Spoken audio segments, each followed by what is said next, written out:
Hello guys, welcome back to my channel. ഇന്ന് നമ്മൾ ഗുരുവായൂർ ക്ഷേത്ര ദർശനം കഴിഞ്ഞിട്ട് തിരിച്ച് വീട്ടിലേക്ക് പോവുകയാണ്. നമ്മൾ നമ്മുടെ വണ്ടിയിൽ തന്നെയാണ് ഗുരുവായൂർ പോയി വന്നത്. ഇപ്പം ഫ്ലൈ ഓവറൊക്കെ പുതിയ ബൈപ്പാസൊക്കെ നല്ല രീതിയിൽ അവർ പണി കഴിപ്പിച്ചത് കാരണം നമുക്ക് ഒരു 2-3 മണിക്കൂർ കൊണ്ട് ഗുരുവായൂർ പോയി തൊഴുത് വരാൻ വേണ്ടി സാധിക്കും. തൊഴുത് വരാനല്ല, ഇവിടുന്ന് 2-3 മണിക്കൂർ കൊണ്ട് ഗുരുവായൂർ എത്തും. നമ്മൾ ഇറങ്ങിയാൽ ഇവിടുന്ന് അതേപോലെ തന്നെ തിരിച്ച് 2-3 മണിക്കൂർ കൊണ്ട് വീട്ടിലെത്തും. എനിക്ക് ജലദോഷമായതുകൊണ്ട് സൗണ്ടിനൊക്കെ ചെറിയ രീതിയിലൊരു ഒച്ചയടപ്പും കാര്യങ്ങളൊക്കെ ഉണ്ട്. അപ്പോൾ നമ്മൾ ഗുരുവായൂരിന് നേരെ വിട്ടത് ആനപ്പന്തിയിലേക്കാണ്.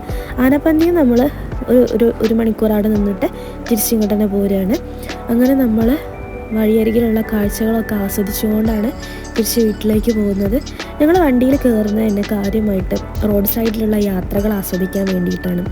എനിക്ക് ഭയങ്കര ഇഷ്ടമാണ് ഈ പച്ചപ്പും ഹരിതാപയും എല്ലാം കണ്ടുകൊണ്ട് ഇങ്ങനെ വണ്ടിയിൽ ട്രാവൽ ചെയ്തുകൊണ്ട് വരാൻ വേണ്ടിയിട്ട്. പ്രത്യേകിച്ച് ഈ ഗുരുവായൂരൊക്കെ പോകുന്ന സമയത്ത് ഒരുപാട് നല്ല നല്ല വഴികളുണ്ടാവും.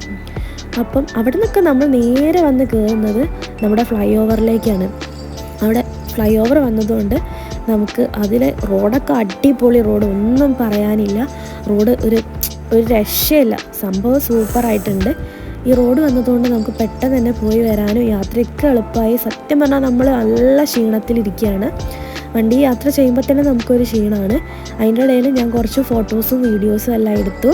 അങ്ങനെ അപ്പോൾ നമ്മുടെ വീഡിയോ ഇഷ്ടമാവുകയാണെങ്കിൽ ചാനൽ സബ്സ്ക്രൈബ് ചെയ്യുക, ലൈക്ക് ചെയ്യുക, ഷെയർ ചെയ്യാം.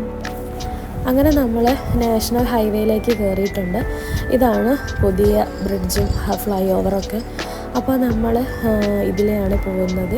ഇനി വേഗം തന്നെ നമുക്ക് വീട്ടിലേക്ക് എത്തും. അപ്പം അടുത്ത വ്ളോഗായിട്ട് വീണ്ടും വരാം. ബൈ.